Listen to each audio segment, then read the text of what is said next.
Bonjour à tous, c'est à nouveau un plaisir de vous retrouver pour ce qui sera probablement notre dernier rendez-vous avant l'élection municipale prochaine. Aujourd'hui, il ne reste que 2 listes en course pour briguer le mandat de la mairie de Villefranche. La question que tout le monde se pose, qu'est-ce qui différencie la liste Vivacité de son opposante? Bernard, Jean-Jacques, est-ce que vous pouvez nous éclairer? Qu'est-ce qui nous différencie de la liste Valérie Graffeuil? Tout d'abord, le fait qu'il n'y a pas un candidat qui soit encarté dans ma liste, ce qui n'est pas le cas ailleurs.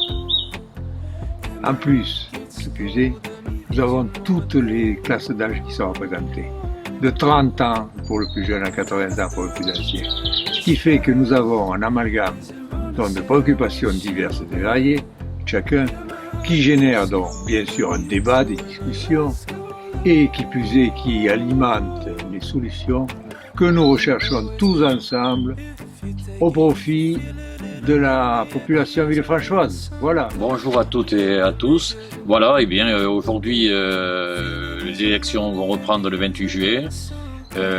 Vous avez reçu bien sûr dans vos boîtes à lettres la fusion des 2 listes. Moi je peux vous dire aujourd'hui que ça a été un grand étonnement de voir la liste de Jean-François Glaise qui se rallie à la liste de Valérie Graffeuil-Roudet. Pourquoi? Parce que, premièrement, les programmes sont complètement différents. Et, bien sûr, pendant toute la campagne, Jean-François Glaise n'a fait que dénigrer la liste de Valérie Graffeuil, tout en se rapprochant de nous dire que, bon, notre programme n'était pas si mal que ça. Et aujourd'hui, on voit que les 2 programmes fusionnent. Je ne vois pas comment c'est qu'ils peuvent s'entendre sur des programmes différents. Voilà. Donc, dans un tract, ils ont expliqué comment ils allaient faire. Nous, on n'est pas dans le dénigrement ni dans la calomnie. Notre programme, nous, on continue avec une équipe dynamique, mais on ne va pas changer un programme où c'est que les électeurs nous ont passé en tête. Donc voilà, c'est vrai qu'aujourd'hui, nous, notre but, c'est aujourd'hui d'arriver aujourd'hui à faire passer notre programme auprès des Villefranchois. Ce qu'ils ont compris au premier tour, puisqu'ils nous ont placés en tête. Ce qui nous différencie de la liste de Valérie Graffeuil, si vous voulez mieux, c'est nous, on n'est pas dans un discours politique. Nous sommes dans le concret, dans la transparence et dans des actions à mener que les Villefranchoises et les Villefranchois attendent aujourd'hui. Quand on lit vos 2 programmes, il y a beaucoup de similitudes. Qu'apporte de plus Vivacité? Alors, en ce qui concerne la différenciation entre le programme, je dirais le programme de Valérie Graffeuil, et les projets, la différence entre programme et projet de ma liste, c'est que nos projets sont relativement aboutis à l'heure où je vous parle. Et à titre d'exemple, pour ne citer que quelques-uns, je vous ai déjà parlé donc, de la réhabilitation de l'ancien Super U, n'est-ce pas, avec un mode de gestion, une participation privée-publique, dont un financement sans emprunt pour la collectivité, bien évidemment, comme c'est le cas pour le crématorium. Je ne citerai que ça. Ensuite, nous avons, et ça c'est à titre personnel que je l'ai mené ce projet, l'installation d'un coworking sur un étage et d'une galerie marchande sur l'autre étage. Là, c'est un projet privé qui peut-être deviendra public, mais je ne vous en dirai pas plus aujourd'hui. Et nous avons également le plan local d'urbanisme, pour lequel, bien sûr, Madame le maire a trouvé sain de le mettre sous le coude jusqu'aux élections. Ainsi que, et là j'avoue que c'est quand même assez extraordinaire, ainsi que le projet de précandidature au contrat avec la région pour la réhabilitation du centre-ville qui est prêt, et qui est depuis le mois de novembre. Je dis bien depuis le mois de novembre, la signature de Madame le maire.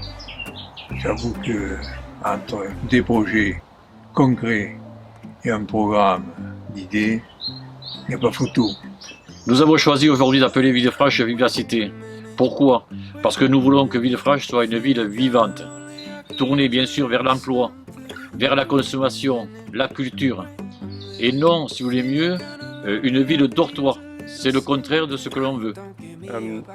À la lecture d'un document que nous avons reçu dans notre boîte aux lettres, il s'avère que Bernard aurait proposé une alliance avec Valérie Graffeuil-Roudet. Bernard, qu'en est-il? Il n'a jamais été question d'accord avec Valérie. Pourquoi? Parce qu'on était bien avant la constitution des listes et bien avant un programme quelconque. Et qui plus est, Valérie m'ayant proposé d'être second, comprenez bien qu'après 35 ans au profit des collectivités et 2 mandats, je ne pouvais pas quand même accepter d'être second, encore une fois. Alors soyons sérieux.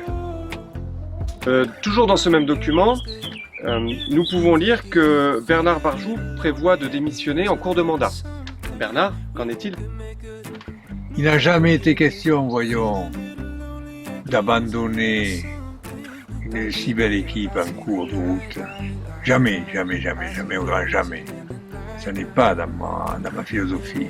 Parce que vous savez, quand vous êtes au pouvoir et qu'il y a toutes les actions à mener, 2 ans, 3 ans, c'est quand même particulièrement court.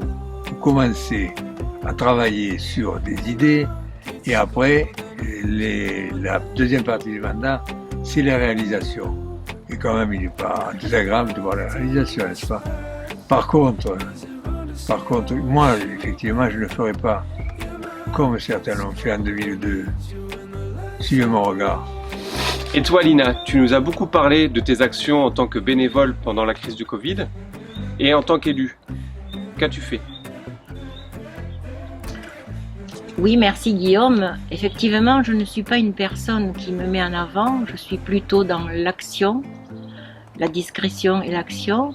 Et pendant cette fin de mandat, j'ai agi. Le 13 mars, nous avons eu une réunion de crise pour, suite aux annonces de l'État, fermer les écoles et le pôle enfance-jeunesse.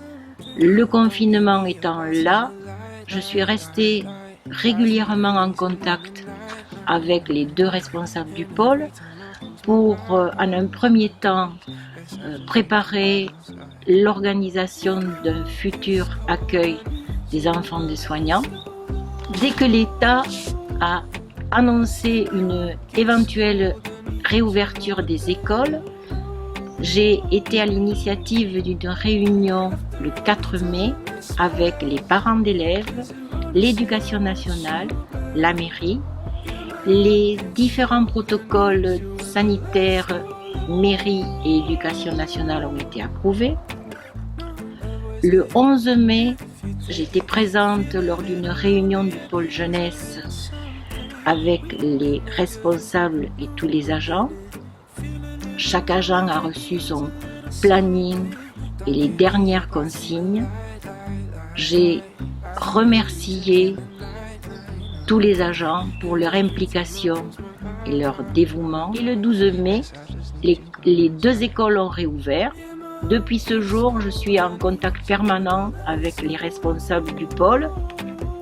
Ainsi, je connais la problématique de l'organisation du temps périscolaire qui évolue de semaine en semaine. Beaucoup de projets ont été menés par moi-même et toute mon équipe de jeunes au sein du pôle jeunesse et enfance. Des projets qui n'ont pas forcément été mis en lumière, mais qui méritent d'être pérennisés et continués. C'est pour cela que je suis avec l'équipe Vivacité. Et une question que chacun se pose à chaque fois qu'il y a une élection, à chaque fois qu'il y a une campagne. Il y a des promesses qui sont faites. Qu'est-ce qui engage aujourd'hui la liste Vivacité à tenir ses promesses? Bernard, peux-tu nous éclairer à ce sujet? Mais écoutez, par éthique personnelle, je n'ai jamais fait de promesses que je ne peux pas tenir. Donc rassurez-vous. Dans ce cadre-là, j'ai quand même des projets innovants qui résultent d'une réflexion que j'ai eue un peu à la suite de la crise du Covid. En fait, cette crise nous démontre quoi? Deux choses, que la société a besoin de plus de solidarité. La société est mal. La planète est mal et elle a réagi. Donc nous avons deux objectifs, l'objectif social, je dirais un objectif environnemental. Et dans ce cadre-là, j'ai, vous en doutez, quelques idées que je compte mettre en œuvre dès que nous saurons pouvoir, dès le mois de juillet, lors de la mise en place du budget 2020. Et je demanderai au Conseil de voter des crédits, alors sous forme de fonds de concours, enfin ce que vous voudrez, de manière à abonder de 50% les aides accordées par la région. Je prends un exemple. Vous avez actuellement des aides qui sont de 150 ou 200 euros, quelque chose comme ça, pour acheter un vélo électrique. Eh bien, ces 150 euros s'ajouteront 75 de la part de la commune de Villefranche pour des acquisitions de livres dans le cadre de la carte jeune. Également pour les entreprises qui ont épuisé les diverses aides de l'État ou de la région ou du département. Nous les aiderons aussi. Également pour les producteurs locaux, un producteur local qui a besoin qu'on l'aide pour, tenez un exemple, pour ses transports de fruits et légumes qu'il apporte chez les particuliers. Il a, mettons, 5 000 euros d'aide parce qu'il a 50%. Eh bien, ces 5 000 euros, nous apporterons 50%, c'est-à-dire 2 500 euros de plus, ce qui fait qu'il sera financé à 75%. Vous ne voyez pas que c'est une action solidaire et sociale ? Merci pour votre participation. Nous sommes donc à la fin de cette émission Vivacité. Merci à tous les membres de l'équipe Vivacité d'avoir répondu. Nous espérons que le contenu vous a été utile. Nous souhaitons pérenniser, si nous sommes élus, ce système de communication avec des vidéos régulières pour répondre à vos questions et aussi proposer que le conseil municipal puisse être diffusé en ligne ou en version replay. Nous vous invitons à venir voter. Il est très important pour notre démocratie de venir vous exprimer. Vous pouvez faire procuration si vous ne souhaitez pas sortir de chez vous. Et quoi qu'il en soit, je vous dis à très vite. Merci.